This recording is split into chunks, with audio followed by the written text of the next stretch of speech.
Now, a recent survey found that 47% of women who needed to take a day off work due to menopause symptoms admitted they wouldn't tell their employer the real reason. Now, we covered this with periods, but what do you think about women who do need to or feel they need to take that time off if they're having really quite bad menopause symptoms? It's really hard for them and for their boss. If it's a male boss, well, really, really difficult, isn't it? I can see that a lot of women, it would depend on their age, but to have to discuss it with your boss, a male boss, would be really, really difficult. And you'd have to weigh up whether, even though the boss might put on a smiley, I understand face and blah, blah, blah, and you take the time off, would that be a little bit of a black mark on your Yes, it would. Yes, and, you know, as I said earlier, the examples that we read in the papers every day of women who have been taken to employment tribunals, you know, have gone to employment tribunals because they've been dismissed for taking too much. Well, so Denise, do you think that women, by being honest about these things in an era where the top level of several businesses in this country are still very male-dominated, if we're too honest about things like the menopause, that it could hold us back? It's very difficult because we keep saying it's very difficult because it is.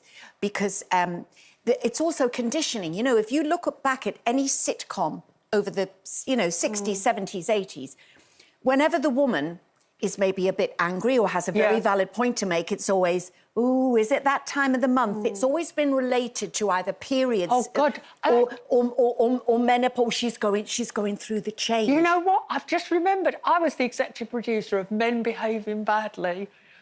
Were you? Yeah, believe it or not. And there was a line in the script about she's on the... So the male writer put it in as a joke. But there are... So this is what, you know, a lot of men think, but also remembering as well that the degrees of menopause, there's people like my mum-in-law who sailed through menopause. She always says, I hardly knew it was happening, and that's brilliant. But there are also women who take their own life as a result of the depression caused by menopause. Nobody would want me at work during menopause because I was like a creature from the Blue Lagoon. I mean, literally, I would just go like that and just be pouring with sweat. And sadly, that still continued to this day. So I think it's important that we do have these discussions because there is so much hidden, but we have to educate men about it. But we also, to a certain point, as we know from doing our menopause specials over the years, is we also have to, there's an element of educating the medical professionals as well about being able to recognise those symptoms. I mean, a really good friend of mine,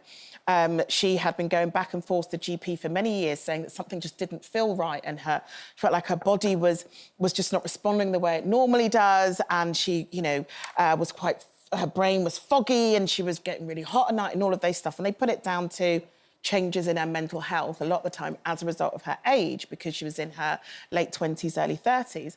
Well, it took to her late 30s for them to realise that she'd actually been going through early menopause. By the time they realised that she was going through the menopause, she'd finished the menopause, so therefore wasn't able to have children. Because by that point, she was at the end, and she's only in her late 30s, and she'd love to have children. She tried to talk to doctors about it, but she just wasn't listened to. And I'm not saying she's a black woman. I'm not saying that's the reason why it happened, but we do also have to be aware of those inequalities that exist within minorities in the care that they get within the NHS and just generally within the medical community. And I know there'll be a lot of people going, oh, there she goes, bringing up race again.